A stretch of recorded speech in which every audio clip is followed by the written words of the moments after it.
ایک عابد کی توبہ۔ علی بن حسین کہتے ہیں کہ ہمارا ایک پڑوسی بہت زیادہ عابد تھا۔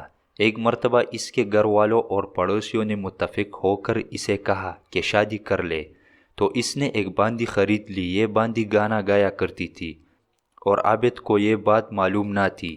ایک دن یہ اپنی محراب میں کھڑا نماز پڑھ رہا تھا کہ باندی نے گانا بلند آواز میں گانا شروع کیا۔ اس کی عقل غائب ہو گئی۔ پھر رفتہ رفتہ یہ اس کی طرف مائل ہو گیا اور عبادت چھوڑ کر لذتوں میں مشغول ہو گیا۔ یہ بات اس کے بھائی کو پتہ چلی تو اس نے اپنے بھائی کو خط لکھا۔ بسم اللہ الرحمن الرحیم۔ یہ خط ایک شفیق اور نصیحت کرنے والے دوست طبیب کی طرف سے اس شخص کی طرف ہے جس سے ذکر کی حلاوت اور قرآن کی تلاوت کی لذت سلب ہو گئی، خشوع اور اللہ کا خوف ختم ہو گیا ہے۔ مجھے معلوم ہوا ہے کہ تو نے ایک باندی خریدی ہے اور اس کے بدلے اپنا آخرت کا حصہ بیچ دیا ہے۔ تو نے بہت کو توڑے کے بدلے اور قرآن کو گانے والی کے بدلے بیچ دیا۔ میں تجھے ایسی چیز سے ڈراتا ہوں جو لذات کو توڑنے والی، شہوات کو ختم کرنے والی ہے۔ جب وہ آئے گی تو تیری زبان بند، ارکان ٹوٹ جائے گے، کفن قریب ہو جائے گا اور گھر والے اور پڑوسی تجھ سے وحشت کھائیں گے۔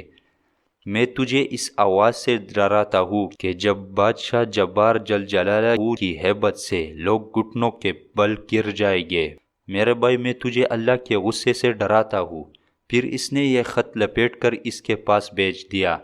بھائی کو یہ خط اس کی مجلس سرور میں ملا۔ یہ پڑھتے ہی وہ سب کچھ بھول گیا۔ پھر فوراً ہی اس مجلس سے اٹھا، شراب وغیرہ کے برتن توڑ دیے اور باندی کو چھوڑ دیا۔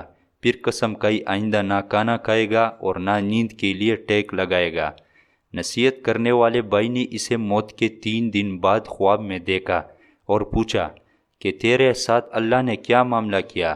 اس نے کہا کہ اللہ تعالیٰ نے مجھے اس باندی کے بدلے ایک باندی دی ہے جو مجھے طہور پلاتی ہے اور کہتی ہے کہ یہ پی لے۔ اس کے بدلے جو تو نے چھوڑی تھی ولدان اور حورین سے اپنی آنکھیں ٹھنڈی کر لے۔